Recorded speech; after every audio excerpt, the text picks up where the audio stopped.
Saya ikhwan pengguna rokok elektrik. Saya mau tanya hukum rokok elektrik itu apa ya? Saya takut terjebak dalam syubhat. Rokok elektrik itu yang mana? Yang asapnya banyak itu ya? Itu ada ini nggak? Nikotinnya gitu-gitu ada nggak? Ada. Ada yang nggak boleh lah. Kalau mengganggu apa kesehatan maka itu tidak boleh. Atau ada rokok herbal. Kalau rokok itu mengganggu kesehatan, ya tidak boleh ya.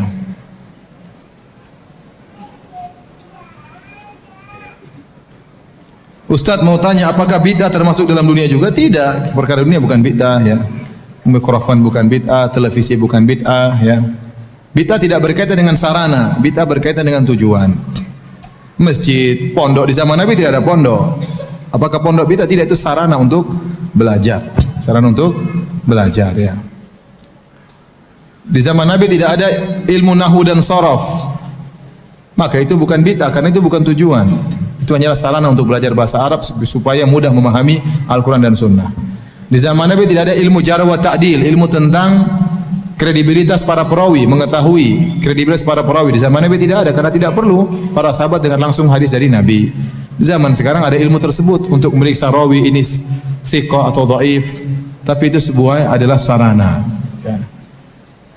Di zaman Nabi tidak ada jembatan, jembatan digunakan untuk kebaikan, enggak ada masalah. Saya sering sampaikan contoh seperti masalah tasbih. Kita dalam banyak hadis ada zikir-zikir yang harus dihitung. Atau seorang bebas yang ingin berzikir berapa kali terserah, mungkin saya hitung hari ini 100 200 lama tidak dia meyakini sesuatu. Ya. Tapi ada zikir-zikir yang perlu hitungan. Nah, kalau orang menggunakan tasbih sebagai alat bantu hitung, maka itu enggak ada masalah. Karena itu hanyalah sarana untuk menghitung. Tapi kalau tasbih tersebut dijadikan ritual, kalau tasbih dengan zikir dengan tasbih lebih besar pahalanya, apalagi tasbihnya sudah diinapkan di kuburan, apalagi tasbihnya terbuat dari kapal kayu Nabi Nuh. Saya pernah ditanya begitu, Ustaz, bagaimana hukum tasbih yang terbuat dari kapal kayu Nabi Nuh? Dari apa? Kayunya kapal Nabi Nuh. Ini gimana ini? Sudah kapal Nabi Nuh dirusak lagi dibikin apa? Tasbih ya. Tasbih taruh gantungan, jadikan buat apa? Jadi apa? Digantungkan, dikalungkan. Ada orang seperti itu, tasbih jadi kalungkan. Enggak perlu. Itu berarti bukan jadi sebagai sarana lagi. Ya. Lalu tasbih besar-besar begini buat apa? Tasbih kecil yang penting besok bisa buat apa? Hitung. Enggak boleh tasbih panjang sekali. Enggak perlu. Yang penting bisa. Kalau enggak ada tasbih pakai yang ini juga, digital boleh. Jadi kan alatnya fungsinya untuk apa? Menghitung. Ada tasbih, saya lihat besar. Saya bilang, ada lagi yang lebih besar enggak? Katanya enggak ada, ini paling besar ya. Zikirnya subhanallah, subhanallah, subhanallah. Ya udah begini aja penting subhanallah, subhanallah. Jadi beda antara sarana dan tujuan, beda antara dunia dan masalah agama.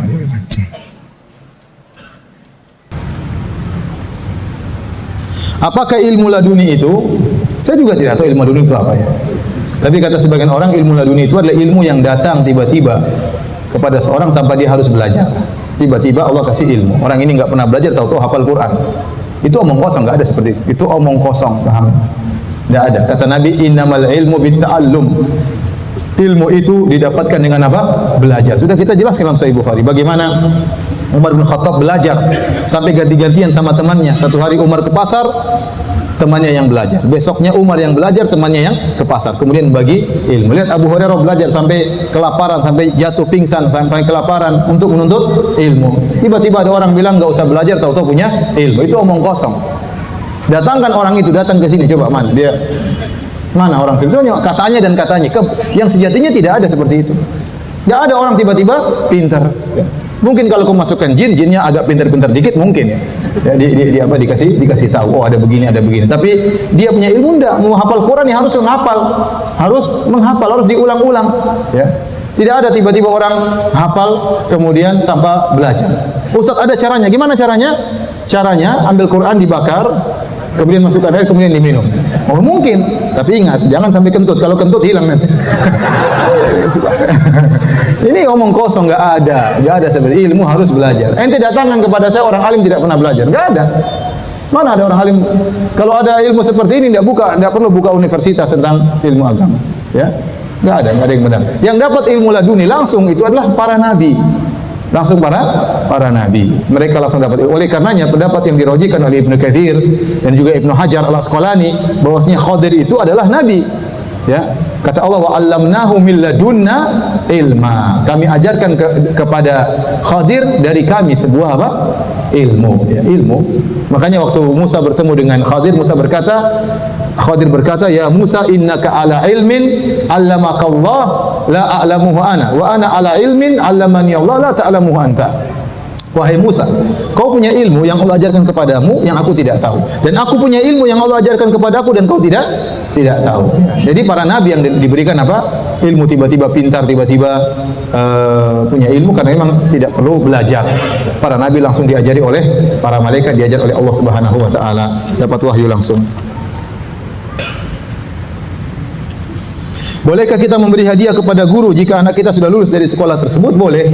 Kalau sudah selesai, tidak ada kaitannya, ya, kita senang sama orang tersebut, kita silahkan. Tapi kalau anak kita sebagai status murid, maka sebaiknya jangan, karena akan timbul apa? Kecondongan kepada anak kita. Kalau mau, kita kasih kepada kepada mudirnya, dan dia kasih kepada sang guru tanpa diketahui siapa yang kasih, ya. Apalagi itu sekolah swasta, boleh kita minta izin kepada pemilik sekolah tersebut, dia yang punya otoriter dalam hal tersebut, dan dia kasih kepada sang guru tanpa diketahui oleh dari mananya, dari sang guru tidak tahu. Karena kalau dia tahu, bagaimanapun juga dia pasti ada kecondongan kepada anak kita. Akhirnya anak kita salah-salah dibenarin. Akhirnya jadi bahlul, ya. Saya ingin bertanya, apabila seseorang muslim mempunyai anak dari 3 orang anak meninggal, maka anak yang menghalangi orang tuanya masuk neraka. Apakah untuk kedua orang tuanya, apa salah satu orang tuanya, ayahnya atau ibunya? Karena orang tua saya 5 orang anaknya meninggal sebelum balik, ya. Insyaallah dua-duanya, ya. Dua-duanya, ya. Karena yang bersedih bukan cuma ibunya, bapaknya juga bersedih.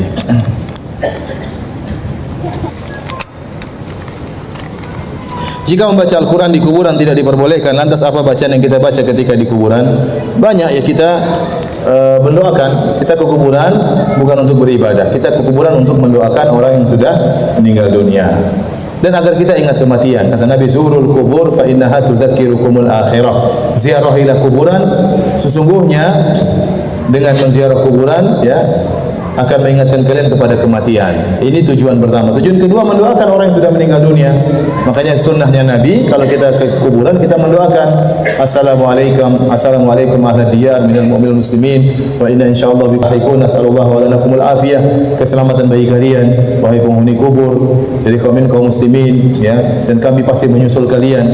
Kami mohon keselamatan bagi kami dan bagi kalian. Ya, berdoa kepada orang tua, mendoakan, ya Allah, rahmatilah kedua orang tuaku, bersihkanlah dosa-dosanya, angkatlah derajatnya. Berdoa, kita menangis di situ, berdoa, mendoakan para penghuni kubur, terutama kuburan kedua orang tua, ya. Adapun baca Quran atau ibadah zikir-zikir di kuburan, maka pendapat yang lebih kuat tidak disyariatkan. Memang benar sebagian ulama Syafi'iyah, ya, membolehkan baca Al-Quran di kuburan, tapi tujuannya menurut mereka berpendapat kalau kita baca Quran maka akan ada keberkahan yang turun kepada penghuni kubur tersebut. Dalil mereka diantaranya adalah Nabi dalam hadis Ibnu Abbas, marra bi qabrain, Nabi pernah melewati 2 penghuni kubur, kemudian Nabi mengatakan innahuma la yu'adzabani, sungguhnya keduanya sedang diadab. Amma ahaduhuma fakana la yastatidu min bauli, adapun yang satu disiksa karena tidak bersih waktu cebok dari kencingnya. Wa amal akhar fakana yamshi bin namimah, yang satu diazab karena dia suka mengadu domba. Fa akhadha jaridatan rabbatan fashaqqaha nisfain fa gharaza ala kulli qabrin wahidatan minhuma. Maka Nabi pun mengambil pelepah korma yang sudah masih basah, Nabi belah 2, kemudian Nabi tancapkan kepada kuburan tersebut setengah-setengahnya. Kata mereka, kenapa? Kata Nabi, la'allahu yukhaffafu anhuma ma lam yaybasa. Semoga azab kedua orang ini diringankan selama pelepah korma masih basah. Kata mereka demikian. Berarti pelepah korma yang basah itu berpengaruh untuk mengurangi azab seseorang. Nah, kalau pelepah korma saja benda mati itu bisa mengurangi adab seorang, bagaimana lagi dengan bacaan Quran? Ini mereka menggunakan kias aulawi, lebih utama bacaan Quran akan mengurangi adab seseorang. Namun ini dibantah oleh para ulama, bahkan dibantah oleh ulama Syafi'iyah sendiri ya, bahwasanya yang benar tidak disyariatkan baca Quran di kuburan karena pendalilannya kurang tepat. Nabi SAW waktu menancapkan pelepah korma, Nabi hanya melakukannya sekali. Nabi hanya melakukannya sekali dan tidak ditiru oleh para sahabat. Kemudian Nabi tahu dua-duanya sedang diazab ya. Dua-duanya sedang diazab ya. Jadi kalau kita datang terus kita tancap pelepah korma, seakan-akan kita dituduh orang ini sedang diazab ya. Kita enggak tahu diazab atau tidak. Sehingga ada sebagian orang lagi akhirnya taruh kendi isi air supaya basah terus ya. Supaya basah terus ya. Oleh karena yang benar, itu hanya syafaat Nabi. Jadi Nabi mendoakan, ya Allah, kurangilah azab dua orang ini, syafaatku berlaku selama pelepah korma masih basah. Jadi bukan karena pelepah kormanya mengurangi azab. Ini tidak logis. Apa hubungan pelepah korma yang basah dengan dikurangi azab? Tetapi terkurangnya azab tersebut karena syafaat siapa? Nabi SAW. Kemudian ada orang sudah enggak usah pelepah korma, tanam korma di kuburan biar basah terus. Ya. Jadi yang benar kita tidak. Jadi ini masalah khilafiyah tentang baca Quran di kuburan. Ingat masalah khilafiyahnya, kalau dia baca Quran dalam rangka memberi manfaat kepada mayat. Bukan sebagian orang yang baca Quran merasa pahalanya lebih besar di situ. Itu salah. Seperti dia baca Quran di kuburan wali, dia merasa lebih afdal. Kalau itu bid'ah, jelas. Yang dibolehkan ulama Syafi'iyah, sebagai ulama Syafi'iyah adalah baca Quran untuk beri manfaat kepada mayat, karena mayat tidak bisa mendapatkan lagi, tidak bisa beramal lagi. Bukan kita ke situ ngambil manfaat dari mayat. Jadi banyak dikatakan ziarah-ziarah yang bid'ah itu adalah datang ke kuburan untuk mengambil manfaat dari mayat. Padahal seharusnya sebaliknya, mayat yang butuh bantuan kita kepada mereka dengan mendoakan apa? Mereka. Dan yang benar tidak perlu baca Quran di kuburan ya.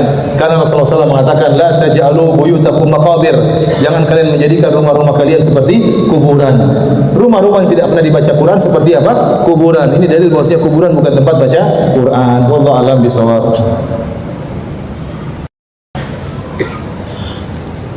Apakah perlu ada hijab ketika seorang ustaz mengajar tahsin di kelas wanita? Tentunya lebih afdal kalau pakai hijab ya. Kalau pakai hijab ya, tentunya lebih afdal meskipun itu bukan syarat ya.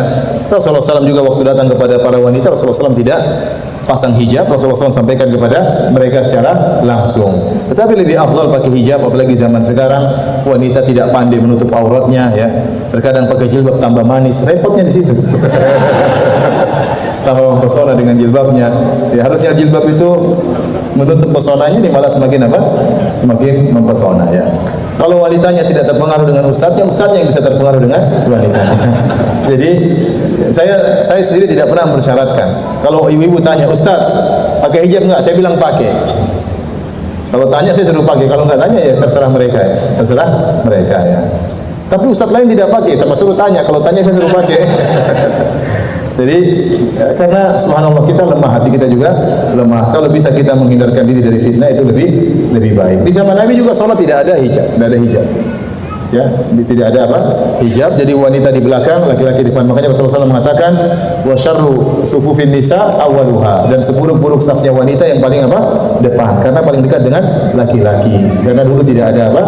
Hijab. Dan setelah hijab begini, ya apakah yang terbaik paling belakang? Maka ada khilaf di kalangan para ulama. Apakah yang terbaik paling depan? Karena sudah tertutup dengan sempurna antara laki-laki dengan perempuan. Kalau bisa ditutup lebih afdal.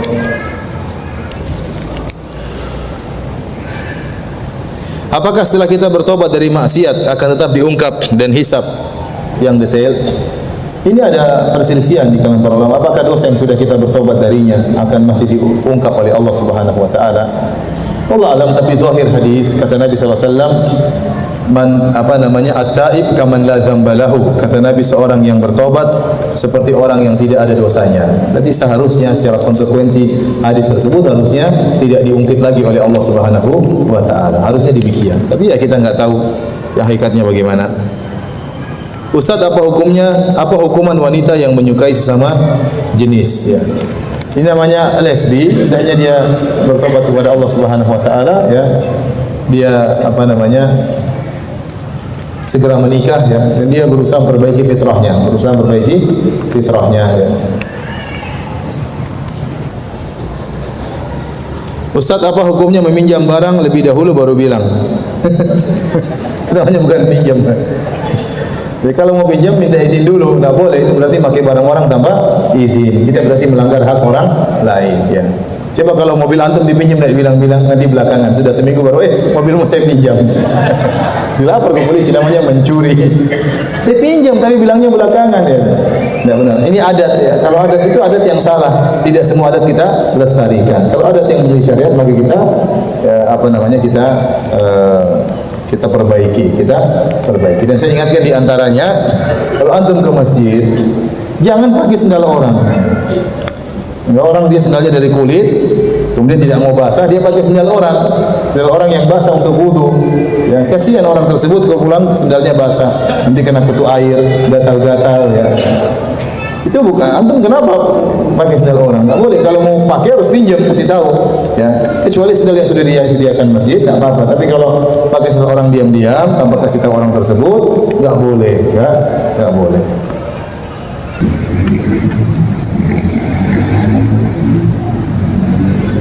Apakah salat malam sesekali dengan keluarga, dengan istri dilakukan secara jahar atau disir? Dijaharkan, seperti salat malam dijaharkan, ada suara didengar, ya, tidak ada masalah. Apa yang harus saya lakukan Ustaz? Jika setelah Isya teman saya mengajak ngobrol di kerjaan, apakah saya harus diam saja? Ya, sekali-sekali tidak apa-apa. Sekali-sekali tidak apa-apa. Kalau sering-sering kita bilang hukum asalnya makruh, kasih tahu.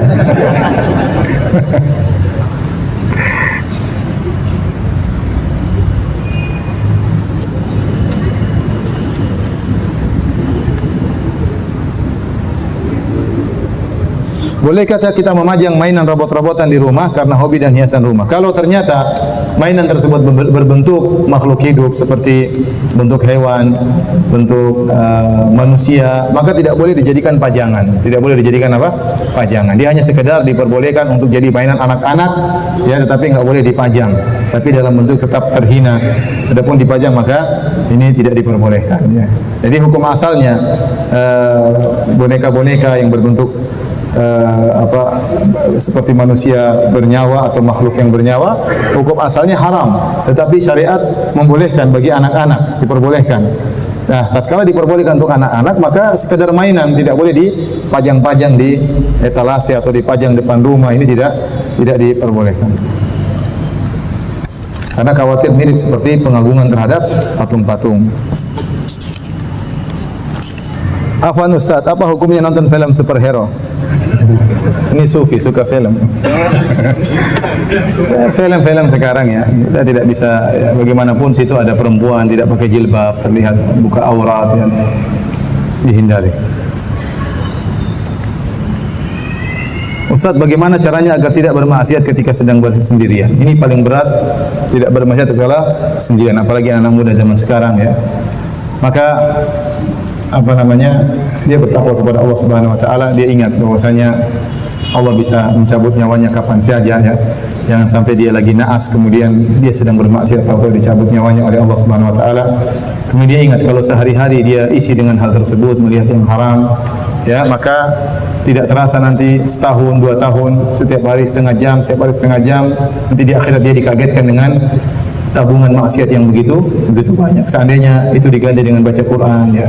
Kemudian bikin kegiatan, cari kegiatan yang sehingga dia tersibukkan, tidak sibuk lagi dengan hal-hal tersebut. Karena kalau tidak ada kegiatan, nongkrong, melamun, akhirnya nonton yang tidak, melihat yang tidak ya. Kemudian kalau dia belum kawin, segera menikah, sehingga ada pelampiasan yang dihalalkan oleh Allah Subhanahu wa taala, ya.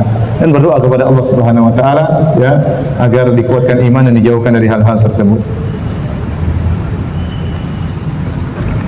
Bolehkah sholat tahajud tapi tidak tidur dulu? Karena saya pulang kerja larut malam, enggak ada masalah. Yang afdal tidur dulu, lebih semangat setelah bangun. Tapi kalau tidak tidur enggak ada masalah. Sholat kemudian tidur belakangan diperbolehkan, enggak ada masalah.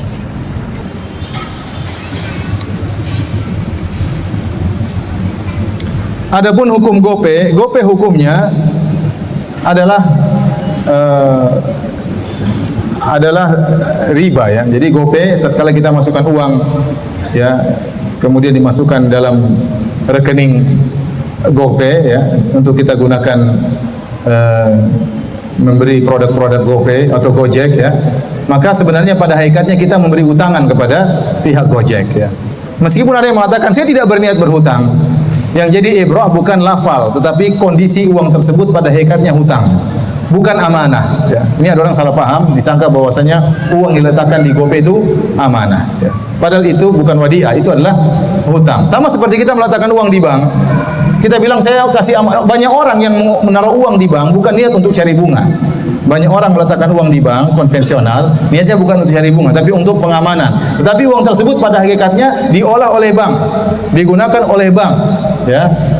Maka itu adalah berarti statusnya hutang, karena beda antara hutang dengan wadiah. Kalau wadiah itu tidak terjadi pemindahan pemilikan. Saya misalnya menyimpan motor pada Anda, maka motor itu milik saya. Motor itu milik saya, bukan milik Anda. Anda tidak boleh menggunakannya, ya. Tidak boleh menggunakannya kecuali dengan izin saya, ya.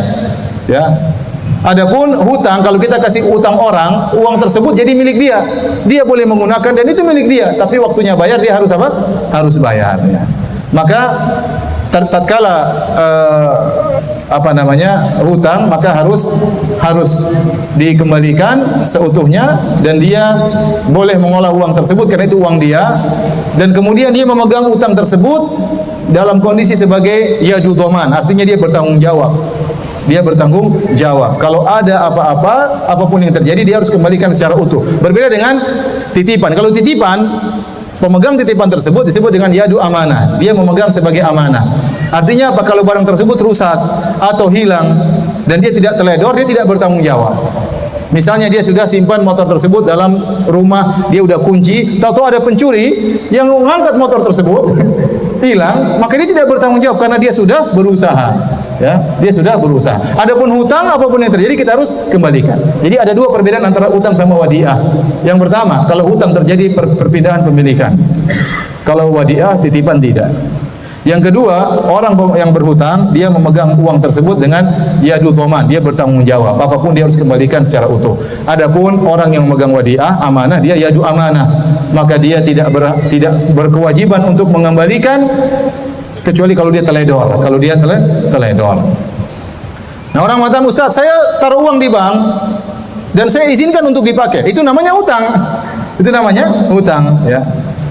Kalau izin dipakai motor barangnya ada, boleh dipakai, motor barangnya tetap ada. Kalau uang dipakai ya hilang atau barangnya ada, ya hilang dipakai. Sama, saya titip nasi sama kamu, nasi bungkus ya, kamu boleh pakai. Berarti kamu boleh apa? Makan.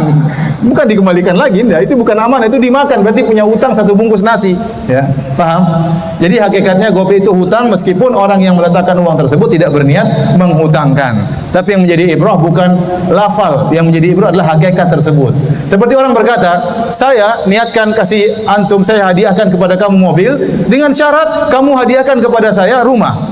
Itu namanya jual beli. Jual mobil bayar apa? Rumah. Meskipun dia mengatakan itu adalah apa? Hadiah. Paham?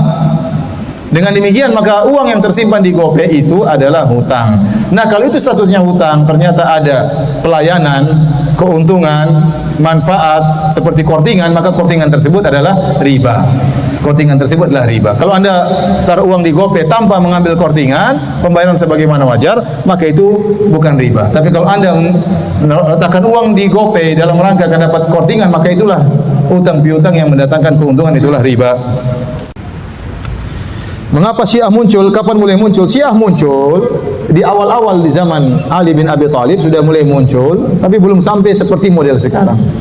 Belum sampai seperti model sekarang. Kemudian berkembang, akhirnya semakin menyimpang akidahnya, semakin menyimpang sebagaimana sudah dijelaskan oleh para ulama, ya. Dahulu asalnya muncul karena politik, ya, kemudian berkembang sampai lebih rusak dan lebih rusak. Benarkah pada zaman Nabi tidak dibukukan Al-Quran? Benar, karena Al-Quran tidak bisa dibukukan di zaman Nabi. Pertama, Al-Quran belum selesai. Kapan Al-Quran selesai? Kecuali setelah Nabi meninggal dunia. Karena Nabi selama masih hidup, Al-Quran terus apa? Turun. Kalau dibukukan bagaimana? Nanti ada perubahan lagi, capek. Jadi nggak usah dibukukan. Hanya ditumpulkan dalam selembaran-sembaran, nanti dikumpulkan belakangan. Ini yang pertama, ya. Jadi Al-Quran memang belum selesai. Kemudian bisa jadi terjadi nasikh dan mansukh. Bagaimana mau dibuka tiba-tiba disuruh hapus? Bukankah Al-Quran ada nasikh dan mansukh? Ada. Manansakh min ayatin Tidak ada ayat yang kami nasahkan. Berarti ada nasikh dan mansukh dalam Al-Quran. Sehingga tidak mungkin dibukukan kecuali setelah Nabi meninggal dunia. Ya. Itu sebabnya tidak dibukukan. Setelah itu, para sahabat ada yang kasih ide untuk membukukan Al-Quran. Waktu ada ide untuk membukukan Al-Quran, Abu Bakar takut. Bagaimana saya melakukan sesuatu yang tidak dilakukan oleh Nabi? Ada ketakutan, padahal ini bukan bid'ah, bukan, hanya sekedar sarana, bukan ritual. Membuka Al-Quran adalah sarana untuk bisa memahami Al-Quran. Sarana ini pun Abu Bakar takut. Ini sekarang orang gampang-gampang bikin ibadah, Nabi tidak bikin, tidak ada masalah, bikin saja. Ini saja Al-Quran dibukukan dan itu bukan ibadah, itu hanya sarana untuk apa? Beribadah. Itu pun Abu Bakar takut untuk membukukan. Sampai akhirnya di zaman Utsman Allah lapangkan dadanya, kemudian baru membukukan apa? Al-Quran. Jadi memang benar di zaman Nabi belum dibukukan karena memang suasananya tidak mendukung. Setelah Nabi meninggal baru mungkin untuk dibukukan. Wallahu a'lam bishawab.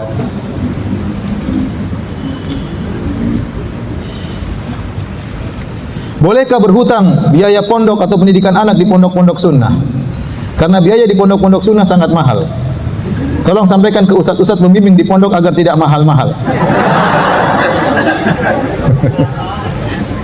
Aduh. Sebenarnya ikhwan ya ini kita sampaikan kepada para pemilik pondok ya. Kalau bisa menekan harga pondok jangan terlalu mahal. Seakan-akan belajar sunnah itu mahal. Tapi kalau kita bicara kenyataan, banyak pondok-pondok tersebut yang dibangun tanpa biaya. Artinya tanpa ada sebagian dari biaya masyarakat. Kemudian setelah itu yang ngaji sunnah semakin banyak, sehingga menerima kelas semakin banyak. Artinya mereka harus bangun dan harus apa? Membangun. Mereka harus bangun butuh biaya. Akhirnya yang dibebankan kepada orang-orang yang mendaftar. Biaya masuk sekian, jadi membengkak. Kemudian ustaz-ustaz tersebut juga harus ya berusaha untuk makmur ya. Kalau ustaznya ternyata miskin, nanti ngajarnya juga ngawur ya. Jadi maksudnya mungkin dia memikirkan kemakmuran ustaz, akhirnya dinaikkan. Ini kenyataan yang ada, tapi kita bilang kalau ada para donatur yang berkumpul kemudian membangun pondok sehingga minimal orang masuk tidak terbebani dengan apa? Uang gedung, itu sudah sangat meringankan ya. Saya juga berpikir ke arah sana, tapi qadarullah ini sudah saya pikirkan sejak bertahun-tahun, tapi qadarullah belum bisa terlaksanakan ya, belum bisa terlaksanakan. Semoga dimudahkan oleh Allah di kemudian hari.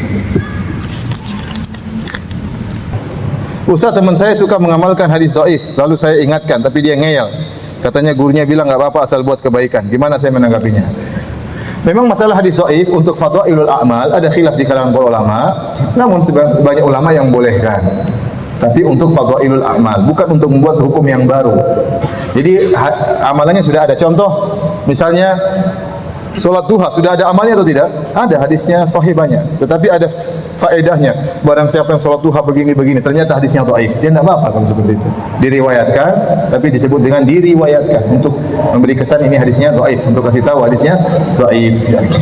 Seperti ada hadis-hadis tentang keutamaan salat berjamaah. Tapi yang penting bukan hadis palsu. Jadi para ulama mengatakan boleh meriwayatkan hadis yang dhaif.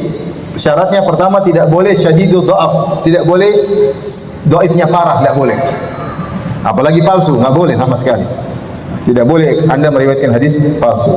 Yang boleh cuma hadis dhaif yang dhaifnya tidak terlalu parah, kemudian dia hanya menyampaikan tentang fadhailul a'mal, bukan menimbulkan hukum yang baru. Karena hukum baru itu harus dengan hadis yang sahih. Amalan baru harus dengan hadis yang sahih. Di antara hadis palsu yang menimbulkan amalan baru bikin bid'ah seperti hadis salat malam nisfu Sya'ban 100 rakaat. Barang siapa salat begini baca sekian-sekian. Ini hadisnya palsu. Ya. Malam nisfu Sya'ban. Contohnya hadis raghaib, salat raghaib malam pertama di malam Jumat pertama di bulan Rajab di minggu pertama. Hadisnya juga hadis palsu ya. Ya hadis-hadis palsu terkadang menimbulkan bid'ah. Apa hukumnya laki-laki pakai kalung dan kupingnya dibolongi diberi anting? Itu namanya la'anallah al-mutasyabbihin al-mutashabbihin bin nisa minar rijal. Allah melaknat laki-laki yang menyerupai wanita. Kita tahu namanya anting-anting itu apa namanya? Hiasan para wanita. Kalau laki-laki yang pakai anting-anting maka itu adalah tasyabbuh dengan wanita dan itu tidak boleh, hukumnya haram.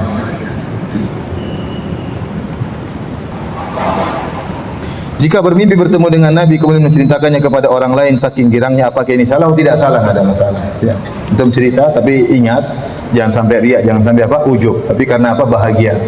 Ya, tetapi tadi konsekuensinya Anda harus lebih bertakwa kepada Allah Subhanahu Wa Taala. Tidak apa-apa, saya alhamdulillah. Saya tadi malam kok ketemu dengan Nabi. Itu ciri-cirinya. Berarti ini anugerah. Saya bilang tadi apa? Anugerah ya. Ente bukan kemudian setelah itu pamer-pamer. Oh, saya pernah ketemu Nabi, ente enggak pernah, ente percuma jenggot panjang celana enggak pernah. Jangan begitu. Tapi kalau cerita saya pernah ketemu Nabi dengan niat bukan untuk riya, bukan untuk bangga, tidak ada masalah ya. Sekedar nikmat, tahadduts bin nikmah. Tapi bukan untuk merasa lebih hebat daripada yang lainnya ya.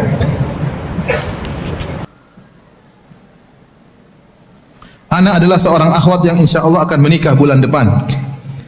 Ustaz, waktu saya ta'aruf dengan seorang ikhwan sekitar bulan Desember dan di khitbah bulan Januari, alhamdulillah lancar dan tidak ada kendala. Tapi qadarullah setelah khitbah ternyata saya dan ikhwannya banyak mengalami ujian Ustaz. Seperti masalah keuangan dan pekerjaan ikhwannya yang habis kontrak. Sampai saat ini ikhwannya masih berusaha untuk mencari pekerjaan kembali. Ustaz, apakah arti semua itu? Apakah ini ujian yang pasti akan dialami semua pasangan? Mohon doanya Ustaz agar saya dan ikhwannya diberikan kemudahan dalam menghadapi ujian tersebut. Insya Allah dimudahkan. Jadi ini belum nikah ya? Belum nikah. Ya namanya hidup pasti ada ujian. Yang penting ikhwannya serius. Suruh dia cari kerja dulu. Ya, suruh cari kerja dan doakan semoga dimudahkan dapat kerja, baru melanjutkan pernikahan.